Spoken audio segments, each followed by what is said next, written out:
So let's continue with the basics of price action analysis, beginner series 205. Let's choose the laser point. So you should understand the basics of the Dow theory or the phases of the Dow theory. In the Dow theory, the theory is that the market has three trends. So it has a primary, a secondary, and a minor trend. So long-term, mid-term, and short-term fluctuations. Trends have in general three phases. It has accumulation, it has public participation, and it has distribution. And all market information is represented in the current price. The creator of this beautiful theory is Charles Dow, beautiful, beautiful man. And he thinks that markets in general tend to move in trends, and those trends are confirmed by volume. And the trends persist until there is a clear sign of reversal. So you have uptrends, you have consolidations, and you have downtrends. In the Dow theory, a trend shift signals a potential change in the overall market direction, but you should always watch out for a confirmation. And the confirmation is not just the lower low, the confirmation is the break of the lower low. So the failure of a lower or higher high, because you can also make a lower low but still make a higher high. You always should wait for a confirmation when identifying trend shifts. Furthermore, there is a Wyckoff logic, which is kind of Dow theory on steroids, a little bit adapted and more advanced. So there's Richard D. Wyckoff, also a very beautiful man, but without a beard. And it focuses also on price action and also volume, but aiming to align this with institutional interests. So it's about supply and demand and shifts in price. The composite operator, which is like the big wealthy participants that influence the market, have a way bigger role in this theory, and there are four phases, not three. And furthermore, there is effort versus result, so there is always price and volume, but it's more a combination of both. The Wyckoff cycles are kind of the same, but a little bit more complex. The Dow theory focuses more on market trends and that all information is represented in the price, and the Wyckoff logic in addition focuses more on supply and demand and has an addition like a spring. So you don't only have accumulation, you also have like an extreme point or an extreme point in a balance, like a fake breakout. They call it spring, or have different terms for this, but it is not more than like a fake breakout in an accumulation phase.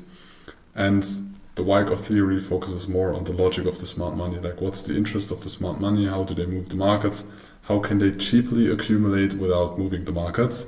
And in the theory, big institutions accumulate in phases or fair value phases or balances, and then the public steps into the market moves, and then they scale out or continues to scale in. But the theory is that the big market participants are most active in the balance phases. So also there you have accumulation, markup, reaccumulation, markup, distribution with the spring, and then a mark down and redistribution, and again a mark down. And furthermore, there is the auction market theory, and that is about that markets are created to facilitate trading and make it easy for participants to find liquidity. So your interest as a market participant is to find liquidity. You want to buy or sell at the best price in the fastest possible way there is.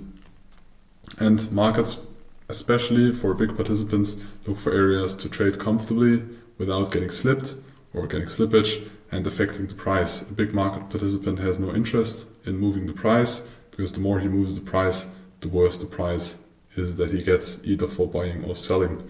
So they want to stay undercover and don't want to move the market. And that's most easy in fair value, where a lot of market participants are agreeing to trade. So if something happens, market can go out of balance because fundamental shift or because the public runs into a meme coin, or public thinks, oh, now this is a stock I need to buy, and everybody's just buying, and the supply decreases and there are more bidders willing to pay a higher price. Since buyers or sellers are outnumbering each other, so that's why the price is moving. And short, or in a summary, this is the auction market theory. And at some point then the price discovery begins, so the market is searching for fair value. So for a time he's in a fair value range, and then there's a shift in endogenous or exogenous factors. So you have a change in perceived value of the underlying asset, and then there's price discovery until there's again a fair value, where then an accumulation starts where people agree to trade on that price. So there is the auction market theory, or the theory of auction markets. So in the definition you have phases where there is a state where supply and demand are equal, so there are stable prices, there is a fair value, there is a balance. So limited volatility, and most of the times you have a consolidation, you have horizontal support and resistances. Then there is the phase of price discovery or imbalance. So you have increased volatility, you have very strong price trends or breakouts, and traders capitalize through imbalances and trade the breakout or momentum. At some point there's going to be fair value again, because market participants agree on the price, and there's going to be price discovery again. This is the logic behind that, and this is what a volume profile in this case could look like. Most volume is spent in the balance or fair value phases, because here it is price discovery and not that much volumes traded, because there is a shift of way more supply, like in this case, or way more demand, like in this case. Now please continue to the proficiency test for Beginner Series 200. So you test if you really understood the things that we told you, or you need to give some lessons a second watch, and otherwise we will see you, or you will see me again in Beginner Series 300, where we more and more will dive deep into analyzing volume and how to use the volume profile to analyze an asset and trade based on that.